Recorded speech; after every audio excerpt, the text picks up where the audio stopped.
Bismillahirrahmanirrahim. Assalamualaikum warahmatullahi wabarakatuh. Waalaikumsalam Waalaikumsalam warahmatullahi warahmatullahi wabarakatuh. wabarakatuh.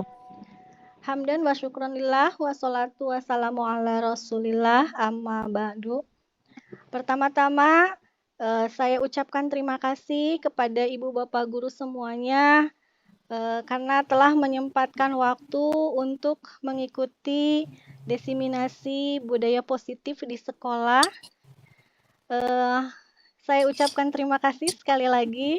Mohon maaf mengganggu waktu istirahatnya Ibu Bapak semuanya. Mudah-mudahan kebaikan Ibu Bapak menjadi amal soleh yang dicatat oleh Allah Subhanahu wa Ta'ala. Amin. Amin ya Allah ya Rabbal Alamin. Amin. Pada kesempatan ini izinkan saya untuk menyampaikan diseminasi tentang budaya positif di sekolah, dan materi ini adalah materi yang saya sedang pelajari di modul 1.4 pada pendidikan guru penggerak. Izin share screen Ibu Bapak semuanya.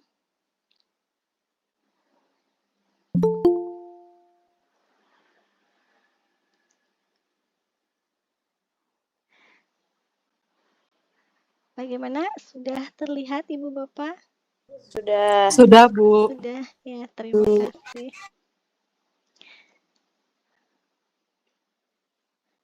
Terima kasih yang sudah bergabung dan baru bergabung.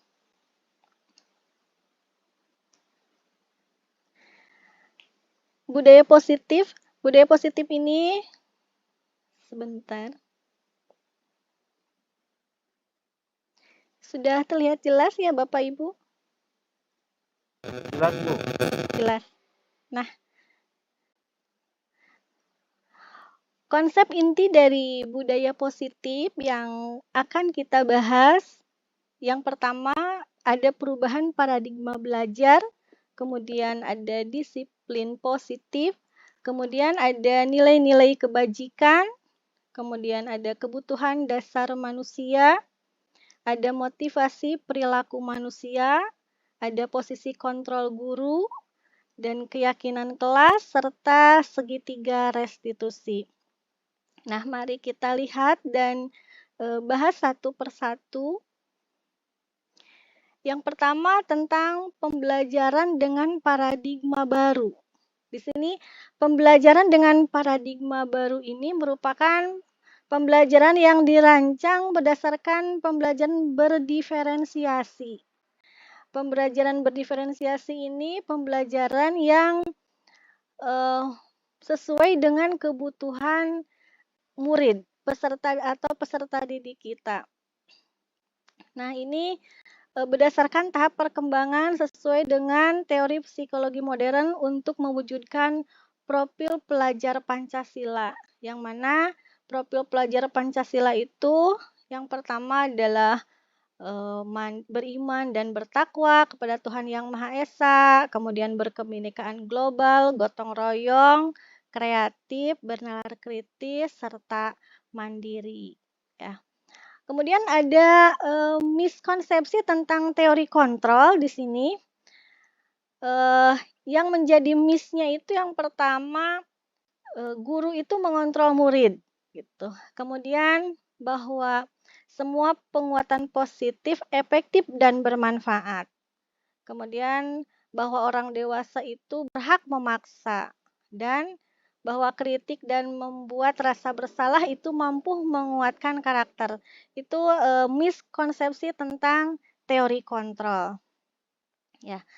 Kemudian kita mengubah paradigma stimulus respon ke pendekatan teori kontrol. Ya, bahwa stimulus respon itu realita kebutuhan kita sama. Tetapi menurut teori kontrol bahwa kebutuhan kita itu berbeda. Kemudian stimulus respon semua orang melihat hal yang sama. Padahal menurut teori kontrol setiap orang memiliki gambaran yang berbeda. Tentunya setiap murid kita memiliki gambaran yang berbeda. Kemudian kita mencoba mengubah orang berpandangan sama dengan kita. Nah, seharusnya menurut teori kontrol, kita berusaha memahami pandangan orang lain tentang dunia. Kemudian perilaku kita dilihat sebagai suatu kesalahan. Nah, kalau menurut teori kontrol, semua perilaku memiliki tujuan. Begitu ya. Jadi, semua perilaku siswa sekalipun, murid sekalipun, apapun yang dilakukannya itu tentunya memiliki tujuan. Kemudian, orang lain bisa mengontrol saya. Kalau menurut teori kontrol, hanya Anda yang bisa mengontrol diri Anda. Selanjutnya, saya bisa mengontrol orang lain. Nah, menurut teori kontrol, Anda tidak bisa mengontrol orang lain. Kemudian ada pemaksaan, ada pada saat bujukan gagal. Menurut teori kontrol, kolaborasi dan konsensus menciptakan pilihan-pilihan baru. Kemudian, model berpikir menang kalah. Kalau teori kontrol, model berpikir menang-menang gitu. Karena apapun yang dilakukan oleh si pelaku itu tentunya tadi memiliki tujuan yang berbeda-beda.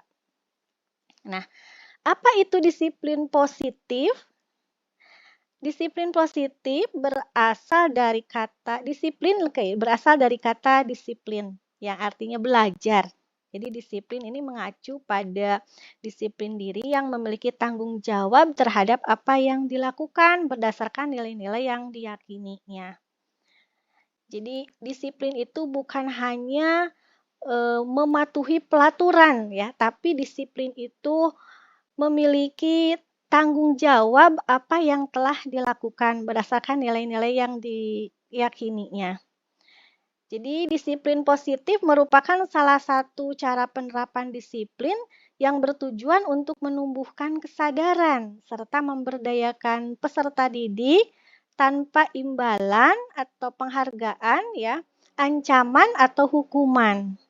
Jadi ternyata Bapak Ibu dalam menciptakan disiplin itu tidak harus atau tanpa harus ada imbalan atau reward, tanpa harus ada ancaman atau tanpa harus ada hukuman. Justru disiplin di sini adalah membuat siswa atau membuat murid memiliki rasa tanggung jawab terhadap apa yang telah dilakukannya.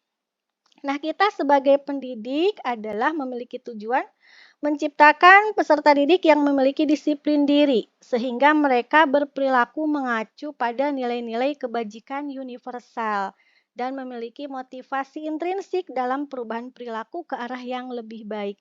Itu salah satu tugas kita sebagai pendidik terhadap murid-murid kita. Itu gambaran apa itu disiplin positif. Jadi kalau khususnya saya pada awalnya sebelum mempelajari modul ini yang namanya disiplin itu anak berarti harus mematuhi aturan gitu ya. Padahal yang namanya disiplin di sini adalah anak itu wajib diharuskan ya memiliki tanggung jawab terhadap apa yang dilakukannya itu berdasarkan nilai-nilai kebajikan. Itu yang namanya disiplin positif. Dan ini harus diterapkan tentunya di sekolah, terutama di sekolah kita. Nah, menyinggung nilai-nilai kebajikan, apa sih nilai-nilai kebajikan gitu? Yaitu nilai yang disepakati bersama. Di sini ya, lepas dari suku, bangsa, agama, bahasa maupun latar belakangnya. Di sini. Contoh nilai kebajikan ini menurut yang profil pelajar Pancasila tadi beriman dan bertakwa kepada Tuhan Yang Maha Esa, berakhlak mulia, berkebinekaan global, gotong royong, mandiri, kreatif dan bernalar kritis gitu. Kemudian ada primary years program itu toleransi, rasa hormat, integritas, mandiri, menghargai, antusias, empati, ya kerjasama, komitmen, itu nilai-nilai kebajikan. Adapun yang life skill itu memiliki nilai kebajikan dapat dipercaya, lurus hati, tidak merendahkan orang lain, memberikan yang terbaik dari diri. Nah, ini merupakan nilai-nilai kebajikan. Jadi nilai yang disepakati bersama ya, terlepas dari ras begitu. Itu yang dimaksud dengan nilai-nilai kebajikan. Nah, kita melihat kebutuhan dasar manusia. Apa itu kebutuhan dasar manusia? Itu merupakan segala sesuatu yang kita lakukan untuk mendapatkan apa yang kita inginkan. Seluruh tindakan yang kita lakukan tentunya memiliki tujuan tertentu dan semua usaha terbaik yang kita lakukan adalah dalam rangka memenuhi kebutuhan dasar. Nah, baik kita maupun murid ketika melakukan sesuatu itu berarti memiliki tujuan yang kalau kita telusuri berarti mereka itu atau murid-murid kita itu untuk memenuhi kebutuhan dasar mereka sebagai manusia, ya. Nah, apa kebutuhan dasar manusia itu? Ada 5 kebutuhan dasar manusia. Yang pertama, bertahan hidup, kemudian kasih sayang dan rasa diterima, kemudian penguasaan, kebebasan, dan kesenangan. Nah, masing-masing diri manusia itu memiliki 5 kebutuhan dasar ini. Nah, kalau kita perhatikan, dan kita hayati, kita pahami, tentunya hal ini sangat cocok dan betul ya. Manusia itu atau diri kita butuh untuk bertahan hidup seperti makanan, pakaian, tempat tinggal, keamanan, kesehatan.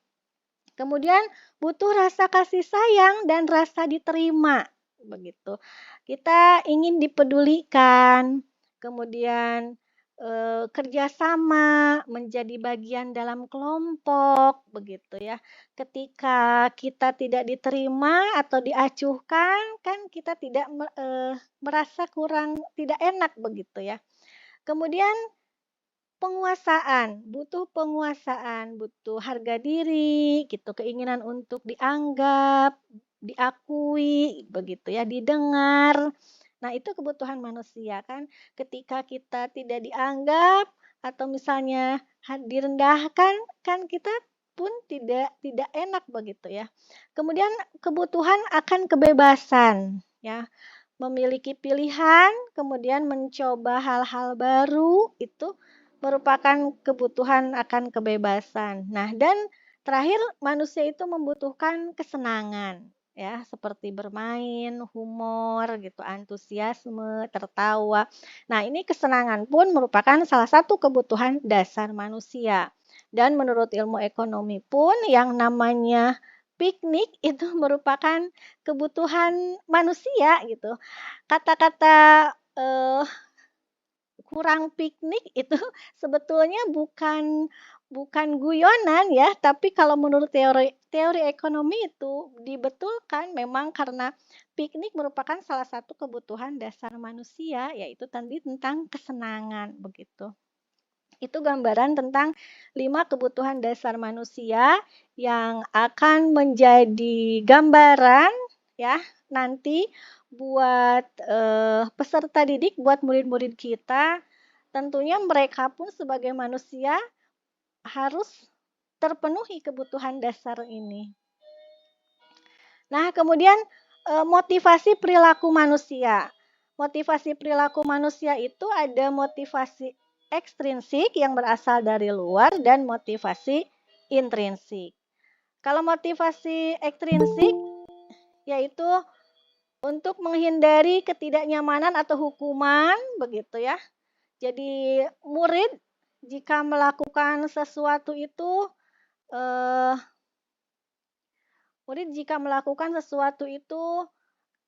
takut untuk menghindari hukuman begitu. Kemudian ada juga motivasi ekstrinsik jika murid melakukan sesuatu itu ingin mendapatkan imbalan atau penghargaan. Tapi yang paling bagus ini adalah motivasi intrinsik ya. Motivasi intrinsik itu untuk menjadi orang yang mereka inginkan dan menghargai diri sendiri begitu ya. Menghargai diri sendiri dengan nilai-nilai yang mereka percaya.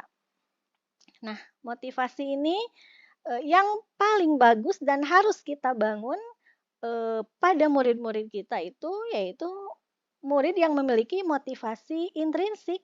Jadi tidak berdasarkan sieun dihukum, takut hukuman, atau ingin mendapatkan penghargaan, tapi yang bagus itu yang motivasi intrinsik agar menjadi manusia yang menghargai diri sendiri gitu, dengan nilai-nilai yang mereka percaya, nilai-nilai kebajikan tadi yang mereka percaya.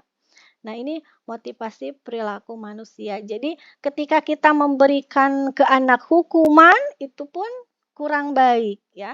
Karena merasa anak itu motivasinya itu berarti sieun takut akan hukuman.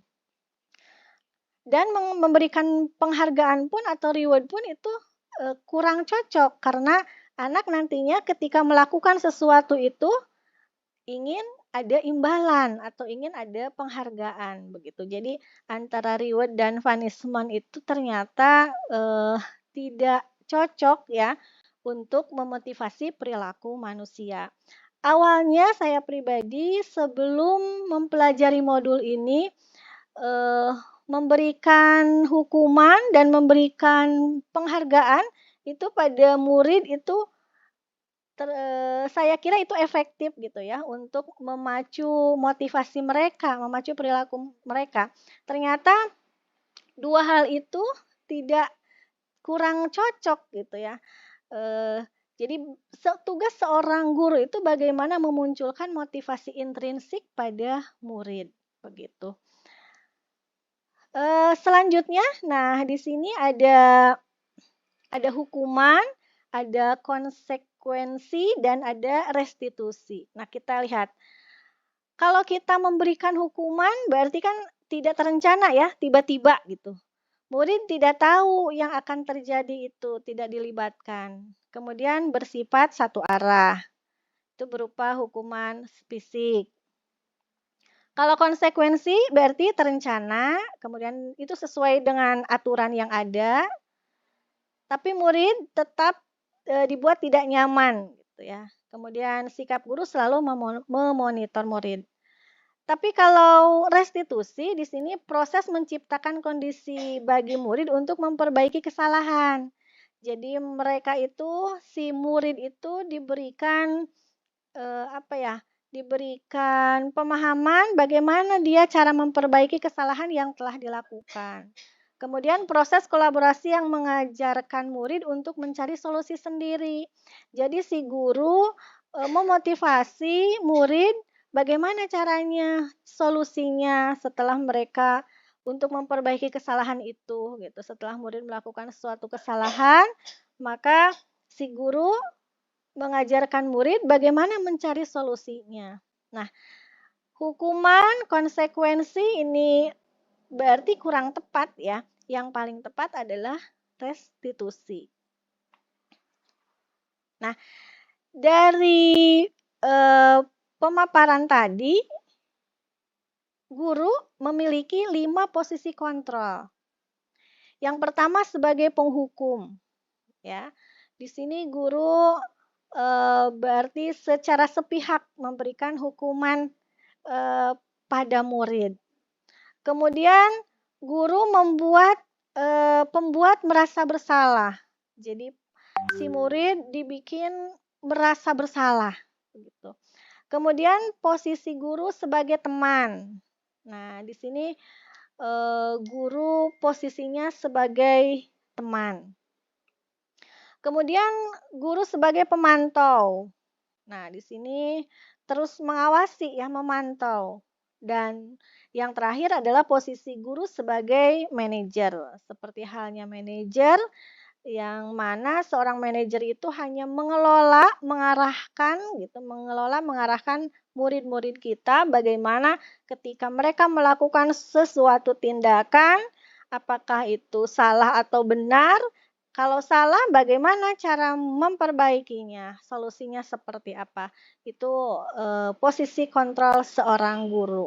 Nah, ada yang sebagai penghukum dan lain sebagainya yang tentunya yang paling baik adalah posisi sebagai manajer. Nah, di sini apalagi kita murid-murid SMA Tentunya ketika kita sebagai penghukum, ya, tentunya anak-anak kita atau murid-murid kita akan merasa sangat tidak nyaman.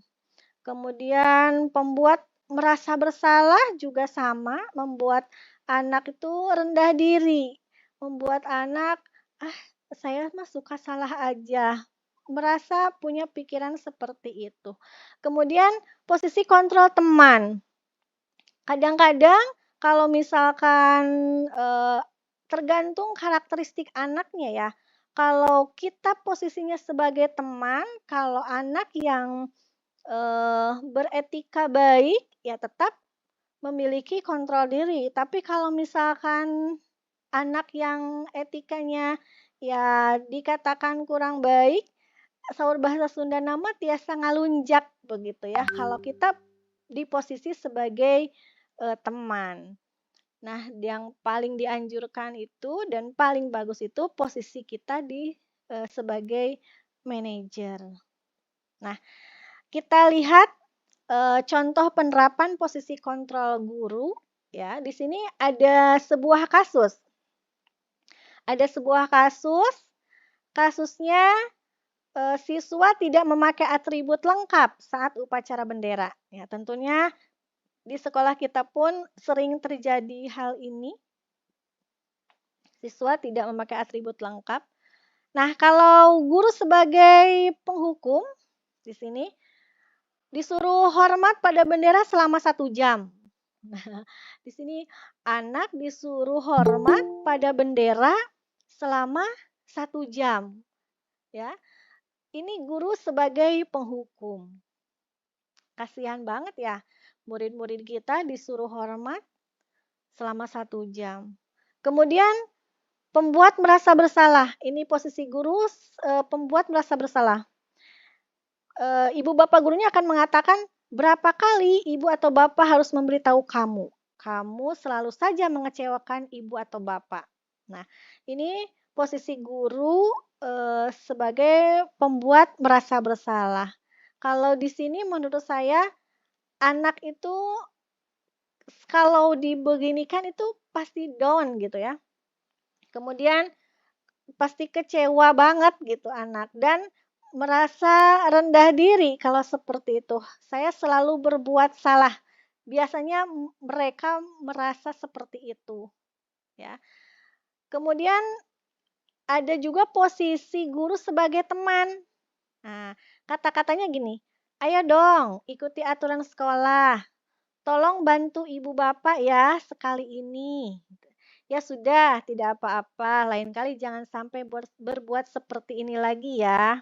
Nah, itu kata-kata posisi guru sebagai teman. Yaitu tadi, kalau misalkan anak-anak yang memang attitude-nya baik itu ya, ya mungkin diperlakukan seperti ini malu begitu ya dan akan berubah.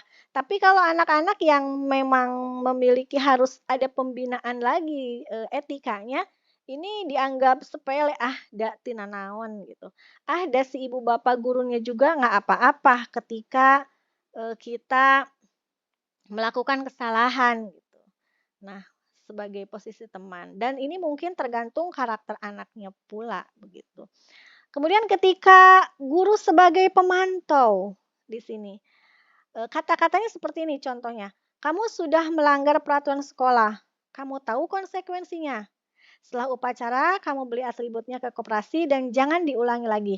Itu sebagai pemantau. Jadi ini kalau sebagai pemantau berarti dilihat sesuai dengan peraturan yang berlaku. Gitu. Itu contoh guru sebagai pemantau. Nah ini posisi guru sebagai manajer. Nah, dan sangat dianjurkan di sini. Kata-katanya, apakah kamu tahu kesalahanmu? Begitu. Jadi anak dituntut untuk bertanggung jawab gitu. Si murid dituntut untuk bertanggung jawab. Apa kesalahan yang kira-kira setelah diperbuatnya begitu. Nah, kira-kira bagaimana kamu memperbaiki kesalahanmu begitu. Jadi si anak dibuat dulu apa ya? Harus tanggung jawab, apa itu sudah kesalahan apa yang telah dibuat.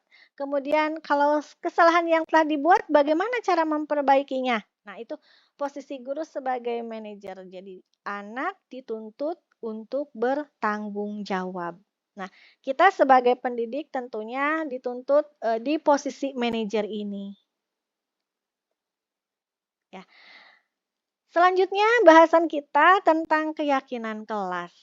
Nah, di sini ada pertanyaan, mengapa keyakinan kelas? Mengapa bukan pelaturan kelas gitu? Sementara kita di sekolah kita tentunya sudah barang tentu pelaturan sekolah, peraturan kelas itu sudah pasti ada dan sudah pasti punya. Tapi kita harus membuat keyakinan kelas. Mengapa begitu? Mengapa harus keyakinan kelas? Kan ada aturan kelas begitu. Nah, pembentukan keyakinan kelas. Di sini keyakinan kelas itu dibentuk bersama-sama berdasarkan kesepakatan gitu ya. Kalau peraturan kelas, peraturan sekolah itu kan sepihak. Tapi kalau keyakinan kelas kita bareng-bareng sesuai dengan kesepakatan. Nah, ciri-cirinya bersifat abstrak,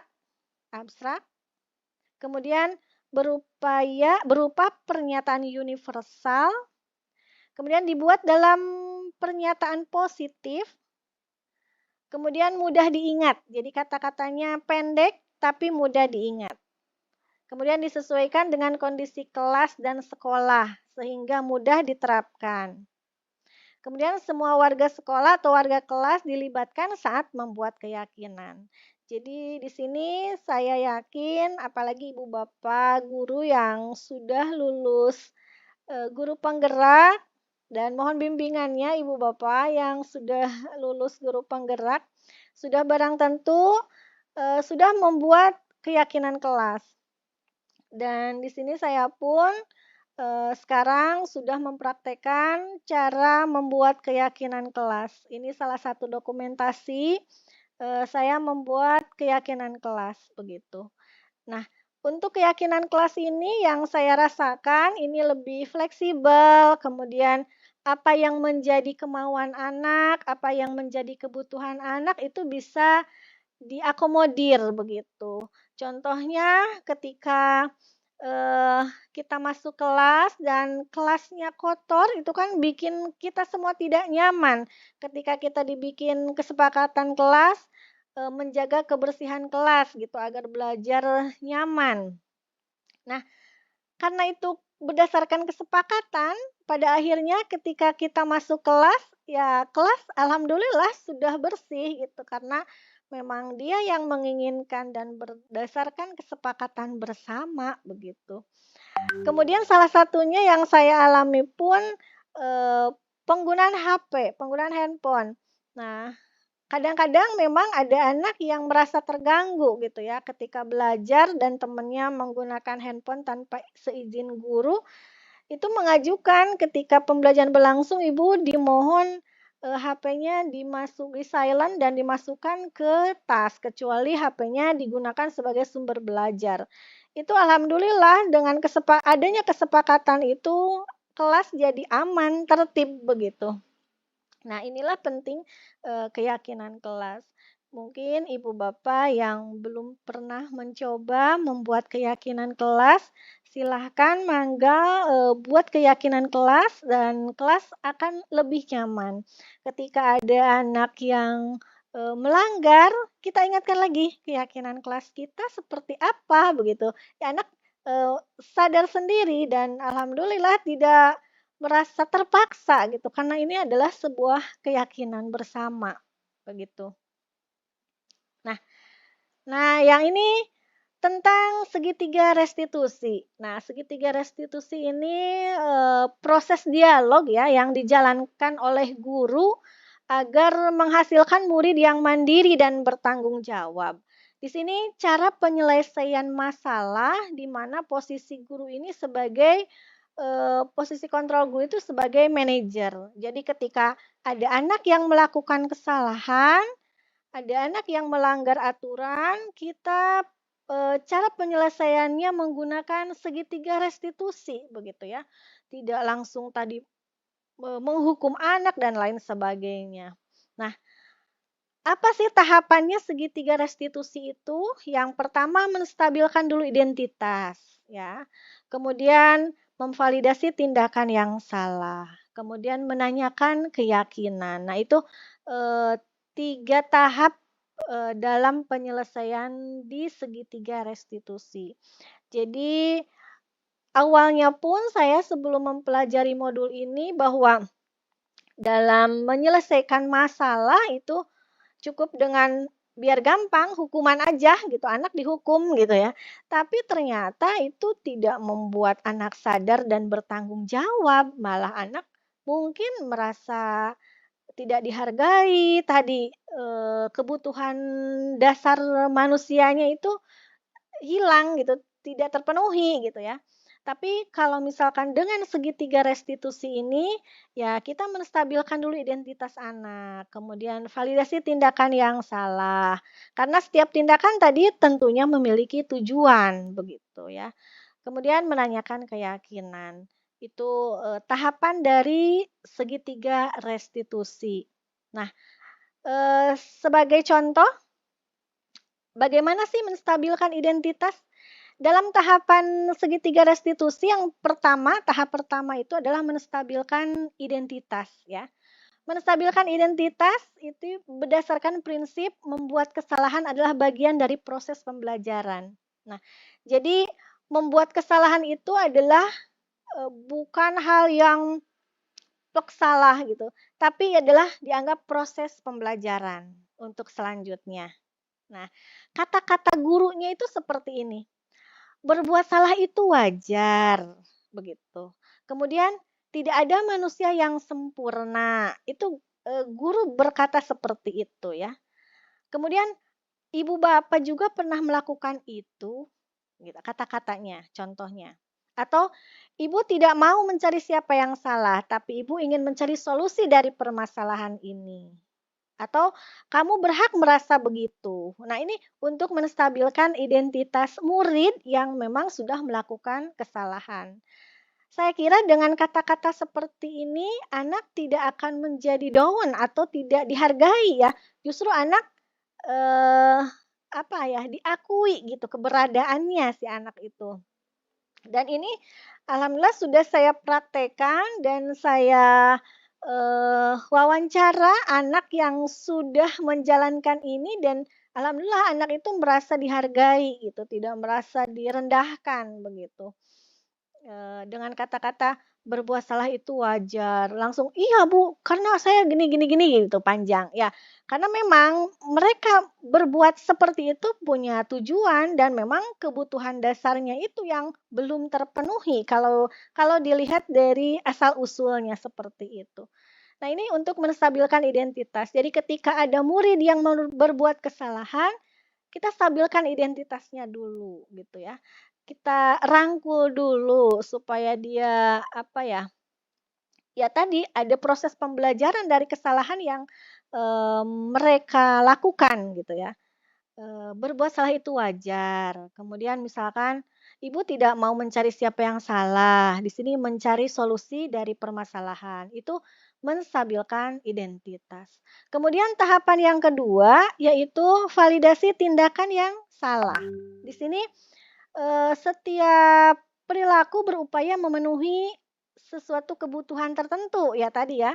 Jadi setiap apa yang dilakukan itu pasti untuk memenuhi kebutuhan tertentu. Kata-kata yang diungkapkan oleh guru ketika memvalidasi tindakan yang salah, nah contohnya begini, kamu pasti punya alasan mengapa melakukan hal itu, misalkan, atau padahal kamu bisa melakukan hal yang lebih buruk dari ini ya, begitu. Atau kamu patut bangga karena telah melindungi sesuatu yang penting buatmu, begitu. Atau salah satunya, kamu melakukannya karena mempertahankan sesuatu yang penting bagimu ya, begitu. Nah, itu kata-kata untuk memvalidasi tindakan yang salah. Jadi anak berbuat sesuatu itu tentunya memenuhi kebutuhan yang tadi ya. Kita lihat 5 dasar kebutuhan manusia yang tadi seperti ingin dihargai, diakui dan lain sebagainya ya. Itu untuk validasi tindakan yang salah dan selanjutnya menanyakan keyakinan. Tahap yang terakhir, menanyakan keyakinan. Ini berdasarkan prinsip kontrol bahwa pada dasarnya kita termotivasi secara intrinsik. Ketika anak atau murid melakukan kesalahan, setelah distabilkan identitasnya, kemudian divalidasi tindakannya, dan kita tanyakan keyakinan. Ya, apa keyakinan kelas kita yang tentunya sudah kita buat, atau nilai-nilai apa yang telah kita sepakati bersama. Nah, seperti apa gambaran sebuah kelas yang ideal menurut kamu? Itu kan bisa kata-katanya seperti itu. Atau begini, kamu ingin menjadi orang yang seperti apa? Begitu. Nah, itu untuk menanyakan keyakinan terhadap murid yang telah berbuat kesalahan supaya murid bisa bertanggung jawab atas kesalahan yang telah diperbuatnya. Nah, di sini ada contoh ya, contoh penerapan segitiga restitusi yang pernah saya lakukan, yang pernah saya jalankan di sini dengan salah satu murid kita,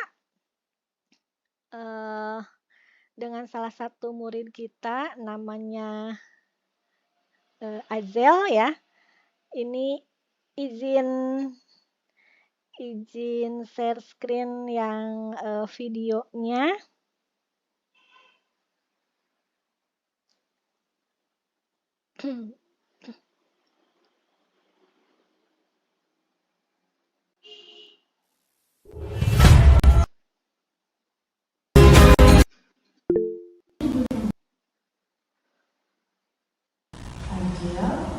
Tadi Ibu dengar dari wakil ketua kelas, kamu habis bertengkar ya dengan salah satu guru?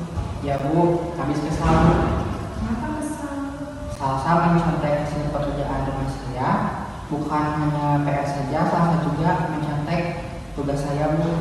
Oh begitu ya. Wajarlah kalau kamu marah dan kesal. Jika Ibu ada di posisi kamu, Ibu juga pasti akan berbuat hal yang sama. Ya Bu. Lalu, apa yang kamu lakukan terhadap Salsabila? Saya marah-marah Bu, saya memaki-maki Salsa, dan saya juga tanpa sadar menggebrak mejanya Bu. Oh begitu. Pasti kamu berbuat seperti itu ada alasannya. Iya Bu, masa saya diam saja Bu? Saya sudah susah payah Bu mengerjakan tugas tersebut, dan kemudian Salsa dengan enaknya cuma mencatat doang Bu. Ya wajarlah kalau kamu merasa marah dan tidak rela pekerjaanmu dicontek begitu saja oleh Salsabila. Ibu sangat menghargai tindakan kamu yang tidak berbuat lebih buruk daripada itu, misalnya memukul. Nah, sekarang coba kita pikirkan, tindakan kamu marah sampai menggebrak meja apakah sesuai dengan peraturan kelas kita? Tidak Bu. Menurut kamu, keyakinan kelas apa yang sudah dilanggar? Saya sudah melanggar saling menghormati antar teman Bu. Ya, betul. Menurut kamu saling menghormati antar teman itu sangat penting nggak menurut kamu? Sangat penting sekali Bu. Baiklah, kalau menurut kamu itu penting, jadi keyakinan kelas apa yang harus kamu lakukan jika kamu sedang marah? Saya harus lebih sabar lagi Bu. Kamu bersedia memperbaiki masalah ini? Bersedia Bu. Apa yang akan kamu lakukan untuk memperbaiki masalah ini? Saya harus lebih bersabar dan menahan amarah saya. Kalau ada teman yang menyonteknya lagi, saya akan melaporkannya ke Bapak Ibu Guru. Ya, tepat sekali tindakan Azel. Tetap semangat ya. Silakan kembali ke kelas. Ya Bu, terima kasih Bu.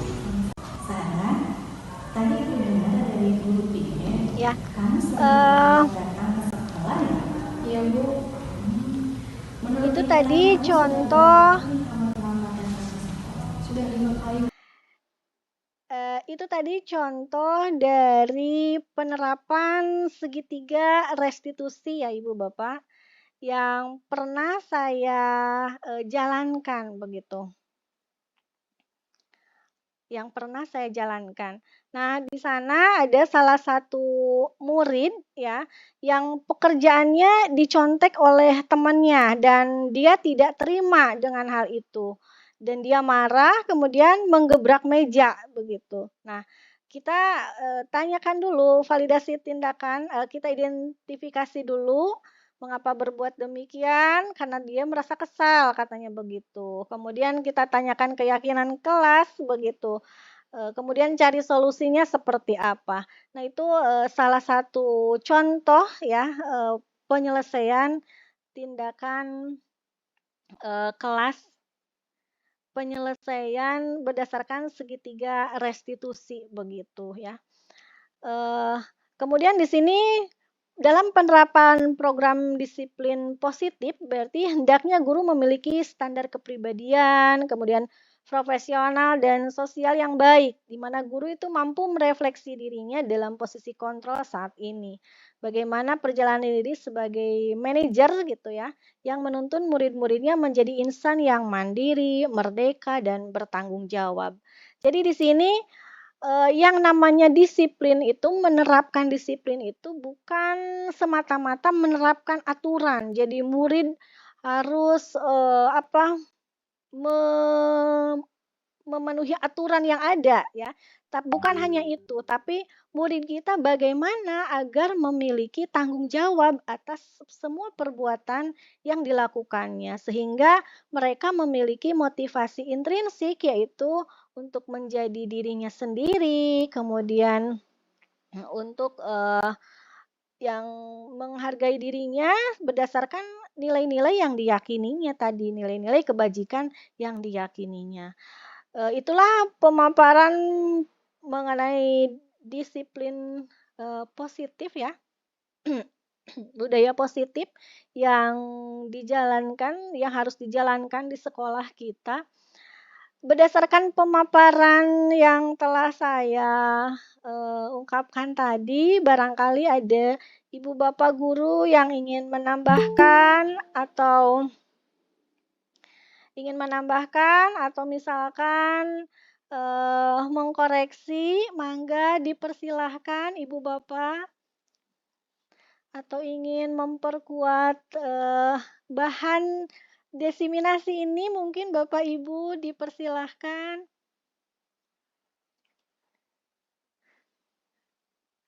Atau ingin berbagi pengalaman, mungkin bapak ibu ada yang sudah pengalaman menyelesaikan permasalahan muridnya begitu,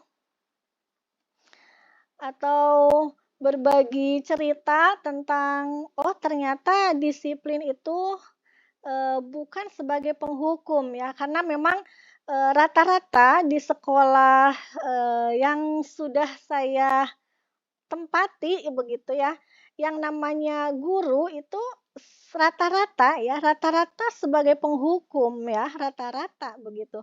Apalagi masih ada guru yang memang saur Sundana mah sahau kadua gaplok gitu ya.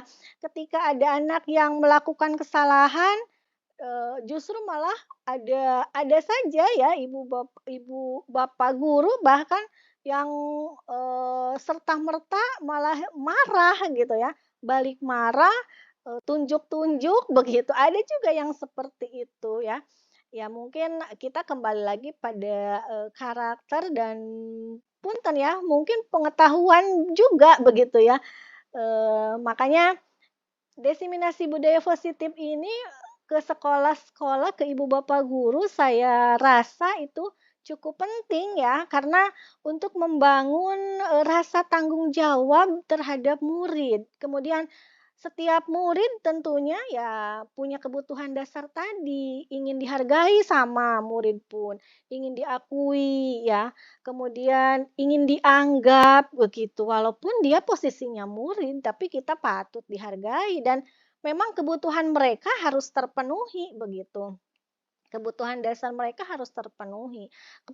Terpenuhi seperti kasih sayang begitu. Ketika kita menghukum dengan misalkan membersihkan WC, ketika kita menghukum dengan menghormat bendera 1 jam, itu anak merasa direndahkan kan, tidak tidak dapat kasih sayang begitu anak itu.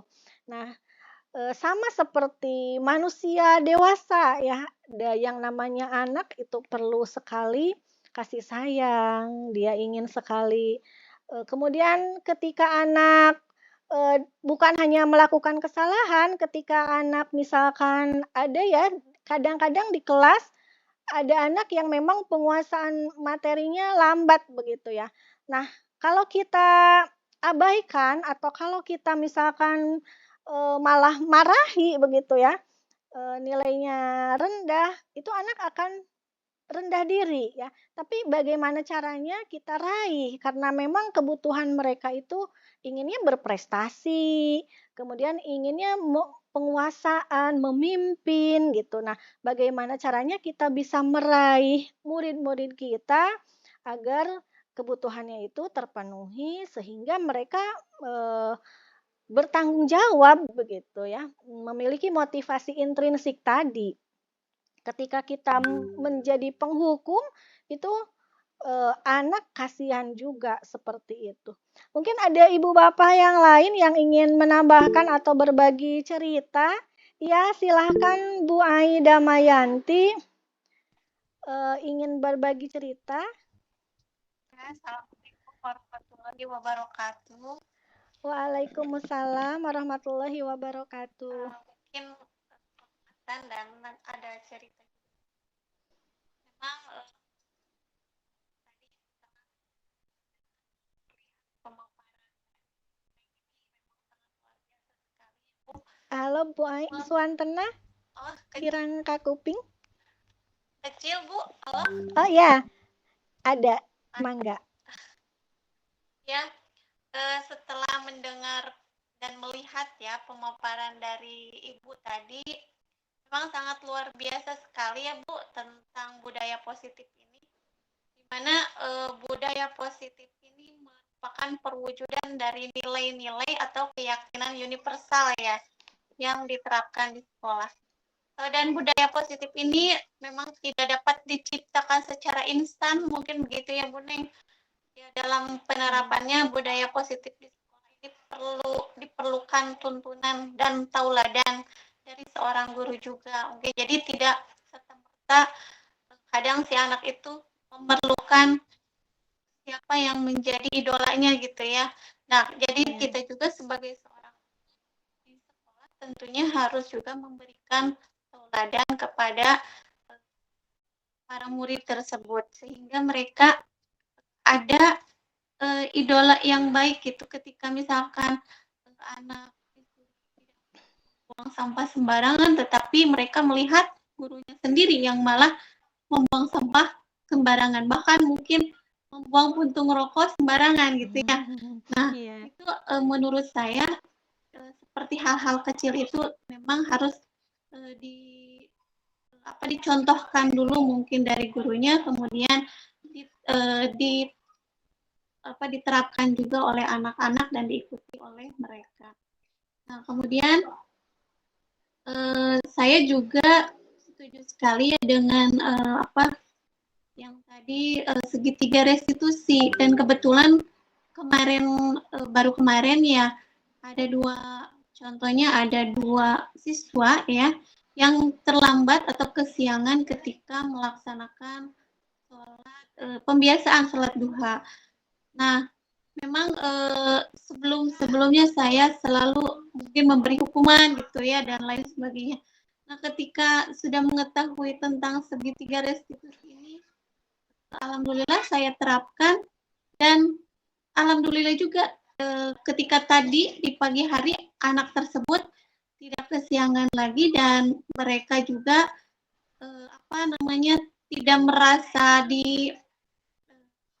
direndahkan begitu ya. Ketika kita mengadakan segitiga restitusi, justru anak-anak jadi menyadari, oh kesalahan saya ini seperti ini. Jadi si anak lebih bertanggung jawab.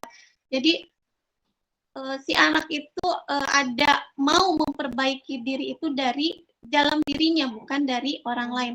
Kalau kita memberikan hukuman mungkin dari dorongan dari eksternal ya, bukan dari internal. Mungkin itu saja Bu Neng dari saya. Terima kasih. Wassalamualaikum warahmatullahi wabarakatuh. Waalaikumsalam warahmatullahi wabarakatuh ya. Terima kasih Bu Aida Mayanti yang sudah menambahkan ya. Memang betul sekali Bu Ai untuk menanamkan budaya positif ini perlu proses ya, betul sekali. Perlu proses, perlu pemahaman juga dari semua pihak ya, leres pisan. Jadi selain perlu proses, perlu pemahaman dari semua pihak, juga tadi ya harus ada suri tauladan tadi. Ya, kita sebagai guru justru dituntut untuk menjadi terlebih dahulu ya menjadi suri teladan. Bagaimana kita bertutur kata dari gerak-gerik perilaku, bertutur kata itu seorang guru ya luar biasa ya dituntutnya tantangan begitu ya. Bukan tuntutan, jadi kalau saya anggap itu sebagai tantangan. Bagaimana kita pas awal ketemu siswa, kita harus sapa, harus senyum, harus ramah gitu. Walaupun bagaimana keadaan kita, tapi kita memang ya harus menjadi suri tauladan bagi mereka.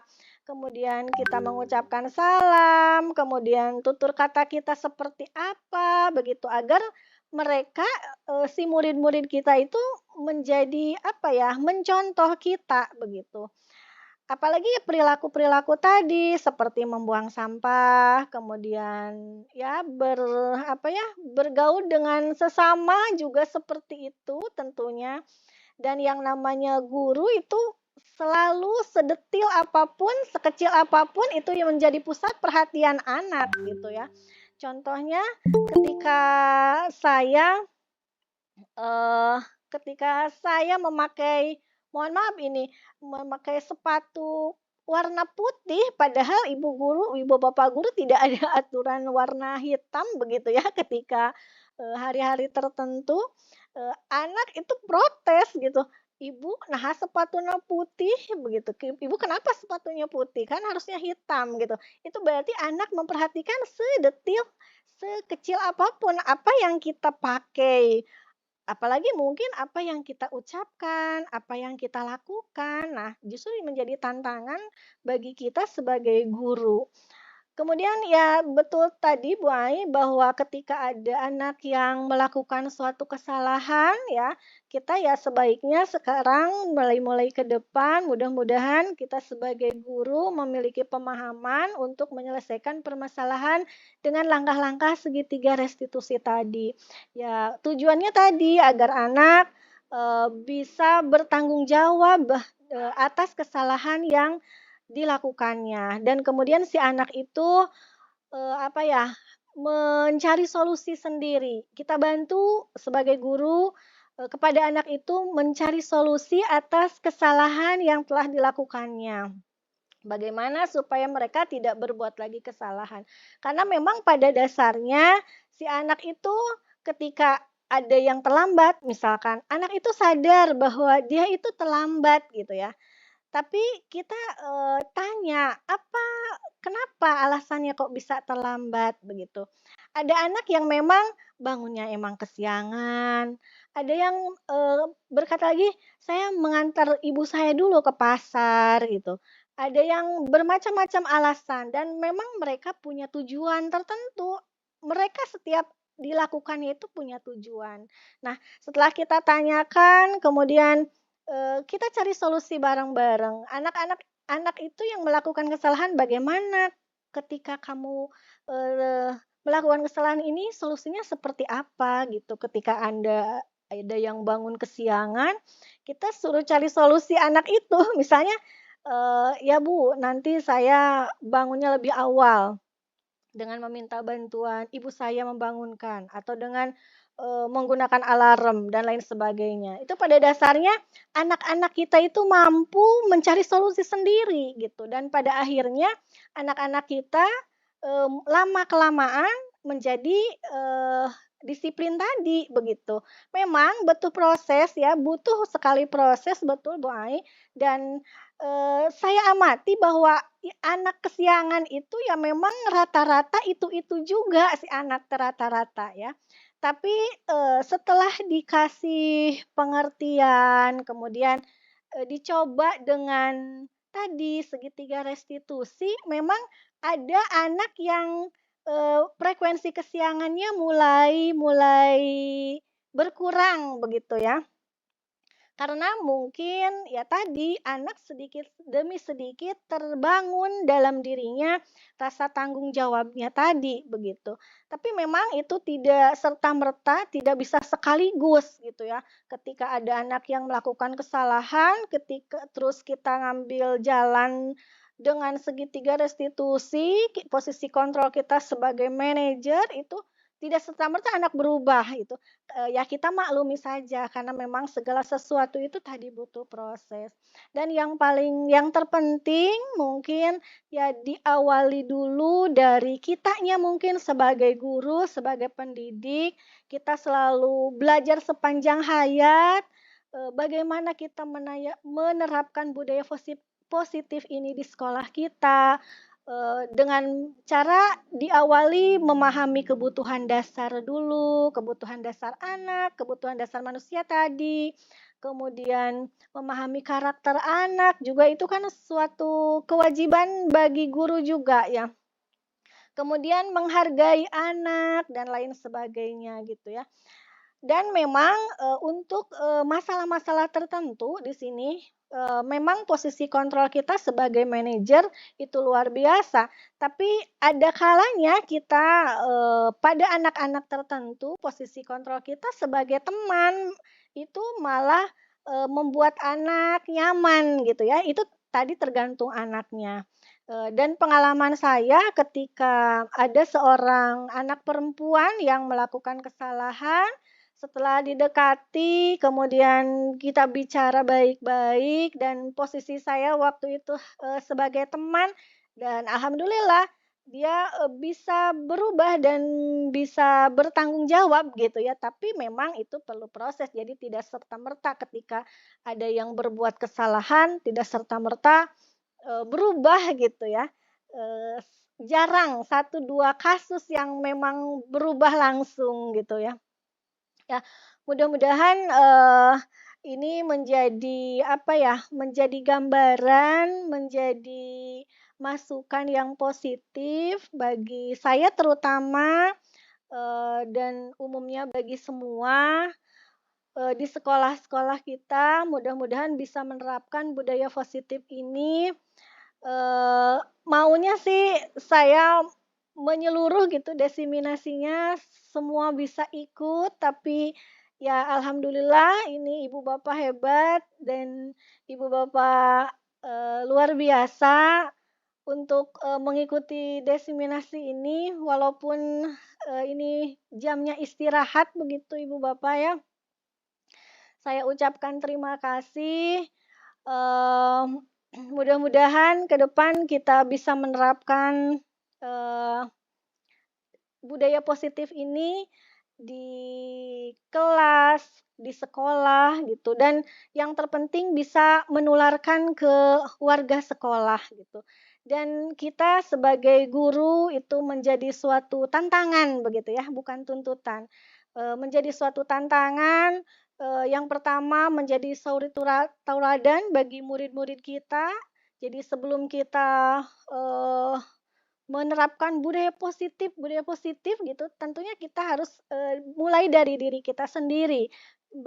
Harus bareng-bareng mulai dari diri kita, bertutur kata, bersikap mungkin seperti itu dan bagaimana cara memperlakukan anak tentunya ya. Ketika kita memperlakukan anak ya dengan baik dan respon mereka pun tentunya akan baik. Tapi dengan sebaliknya kalau kita memperlakukan mereka itu kurang dihargai dan lain sebagainya ya mungkin anak akan berbalik seperti itu begitu ya. Jadi itu tergantung pada kitanya. Jadi harus dimulai dari ibu bapak gurunya juga ya sebagai pendidik begitu. Kemudian saya harapkan tidak hanya di sesi diseminasi ini kita bisa berbagi pengalaman, kita bisa berbagi cerita mungkin di belakang layar. Saya tunggu masukannya.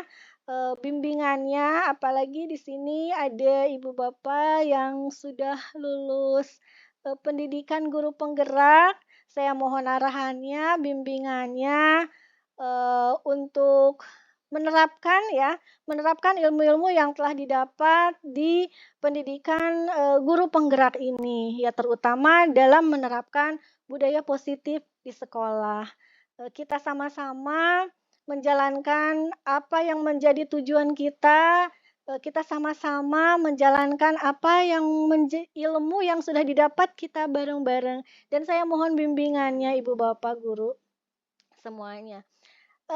Akhirnya saya ucapkan terima kasih banyak. Mohon maaf mengganggu waktunya, mengganggu istirahatnya. Semoga kebaikan Bapak Ibu semuanya dibalas oleh Allah Subhanahu wa taala. Akhirul kalam. Wassalamualaikum warahmatullahi wabarakatuh. Waalaikumsalam warahmatullahi wabarakatuh. Assalamualaikum warahmatullahi wabarakatuh. Nama saya adalah Rifki dari kelas 11 IPA 4. Saya sangat senang sekali diajak diskusi bareng dengan Ibu Guru untuk dapat mengendalikan diri dari amarah karena perilaku teman saya. Saya harus banyak belajar lagi, bersabar, dan dapat menghormati teman-teman. Terima kasih.